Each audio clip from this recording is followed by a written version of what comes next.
लाडक्या बहिणींना महिना 21 रुपये देण्याकडे सरकारचे दुर्लक्ष. सरकार सत्तेवर येण्याआधी महिलांना लाडकी बहीण योजनेतून 21 रुपये देण्याचे आश्वासन महायुतीने निवडणूक जाहीरनाम्यात दिले होते.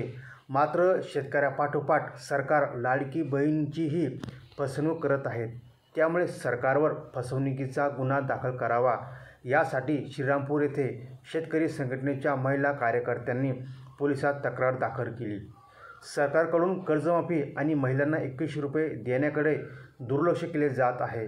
कर्जमाफीचे आश्वासन पाळले जात नसल्याने मागील आठवड्यात शेतकरी संघटनेच्या कार्यकर्त्यांकडून सरकारवर फसवणुकीचा गुन्हा दाखल करावा यासाठी पोलीस तक्रार दिली होती. आता 2 दिवसापूर्वी श्रीरामपूर येथे महिलांनी तशीच तक्रार पोलिसात दाखल केली आहे. महायुती सरकारने लाडक्या बहिणींची फसवणूक करून विश्वासघात केला त्याविरुद्ध श्रीरामपूर पोलीस स्टेशनमध्ये महायुतीचे मुख्यमंत्री देवेंद्र फडणवीस, उपमुख्यमंत्री अजित पवार आणि उपमुख्यमंत्री एकनाथ शिंदे यांच्यावर गुन्हा दाखल करावा अशी तक्रार शेतकरी महिला सुनीता वानखेडे, कोमल वानखेडे यांनी दिली. कर्जदार शेतकरी नवनाथ दिघे, प्रकाश जाधव, श्रीराम त्रिवेदी यांनी देखील फसवणुकीचे गुन्हे दाखल करण्यासाठी तक्रार केल्या. अहिल्यानगरलाही बच्चू मोढावे यांनी तक्रार दिली आहे. श्रीरामपूर पोलिसांनी गुन्हे दाखल न केल्यास शेतकरी संघटनेच्या नेतृत्वाखाली राज्यातील शेतकरी व लाडक्या बहिणी 5 मे रोजी छत्रपती संभाजीनगरला उच्च न्यायालयात शेतकरी संघटनेचे राज्य उपाध्यक्ष ॲडव्होकेट अजित काळे यांच्यामार्फत फसवणुकीचे गुन्हे दाखल करण्यासाठी याचिका दाखल करणार आहेत. 29 ऑगस्टपर्यंत मागण्या मान्य न झाल्यास मुंबईत बेमुदत उपोषण, मनोज जरांगे पाटील यांचा इशारा. मुंबईला विजयाचा अंत्ययात्रेचा रथ सोबत नेणार आहे. मागण्या मान्य न झाल्यास 29 ऑगस्टपासून मुंबईत निर्णायक आंदोलन, मनोज जरांगेचा अल्टिमेटम. मराठा आरक्षणासाठी लढणारे नेते मनोज जरांगे पाटील यांनी स्पष्ट इशारा दिला आहे की 28 ऑगस्टपर्यंत त्यांच्या 8 ते 9 प्रमुख मागण्या मान्य न झाल्यास ते 29 ऑगस्ट रोजी मुंबईत जाऊन आमरण उपोषण सुरू करणार आहेत. यासोबतच अंतरवाली सराटीतही चालू असलेले उपोषणही कायम राहणार आहे. प्रसारमाध्यमांशी संवाद साधताना जरांगे पाटील म्हटले की मी मुंबईला जाताना विजयाचा आणि अंत्ययात्रेचा असे 2 रथ घेऊन जाणार आहे. हे केवळ आंदोलन नाही तर मराठा समाजाच्या आत्मसन्मानाची लढाई आहे. जरांगे पाटील यांनी सरकारकडे मागणी केली आहे की मराठा आणि कुणबी एकच आहेत असा अध्यादेश तातडीने काढावा. 58 लाख नोंदींचे पुरावे देऊनही आरक्षणाचा कायदा केलेला नाही. मागील 2 वर्षांपासून संयम पाळला जात आहे. अनेक मागण्या प्रलंबित असून संबंधित अधिकाऱ्यांचा जातीय दृष्टिकोन आड येतोय असा आरोप त्यांनी केला आहे. प्रमुख मागण्या कोणकोणत्या आहेत तर मराठा कुणबी एक असल्याचा अध्यादेश त्वरित काढावा. 58 लाख नोंदीच्या आधारे तत्काळ प्रमाणपत्रे द्यावीत.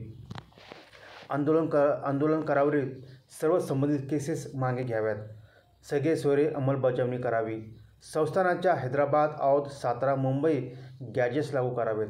सर्व जाती धर्मातील मुलींना मोफत शिक्षण मिळावे. 28 ऑगस्टनंतर जर मागण्या मान्य झाल्या नाहीत तर माझ्या मराठा बांधवांसोबत मी मुंबईत उतरणार आणि तेथे आमरण उपोषण करणार आहेत. मात्र आंदोलन शांततेचं होईल. कोणालाही धक्का लागू देणार नाही अशी माझी अपेक्षा आहे असे जरांगे पाटील यांनी स्पष्ट सांगितले आहे. कांदा विक्रीतून नफा नव्हे होतोय हजाराचा तोटा. आंतरराष्ट्रीय बाजारपेठेत भारतातील कांद्याची पकड सेल. शेतकऱ्यांना आपल्या कांद्याला 600 रुपयापासून 1200 रुपयापर्यंत नीचांकी दर प्रति क्विंटलसाठी मिळत आहे. सरकारच्या सातत्यपूर्ण निर्यातीवरच्या बंधनामुळे शेतकऱ्यांना कांदा विक्रीतून मोठा आर्थिक तोटा झाला आहे. मागील महिन्यात 22 मार्च रोजी केंद्र सरकारने कांदा निर्यातीवरील 20% शुल्क पूर्णपणे हटवले. परंतु आता या वर्षी मागील वर्षाच्या तुलनेत मोठ्या प्रमाणात कांद्याचे लागवड क्षेत्र वाढल्याने कांदा उत्पादक शेतकऱ्यांना आपल्या कांद्याला 600 रुपयापासून ते 1200 रुपयापर्यंत नीचांकी दर प्रति क्विंटलसाठी मिळत आहे. यातून शेतकऱ्यांना नफा होण्याऐवजी प्रति क्विंटल कांदा विक्रीतून किमान 1000 ते 1200 रुपये तोटा सहन करावा लागत आहे.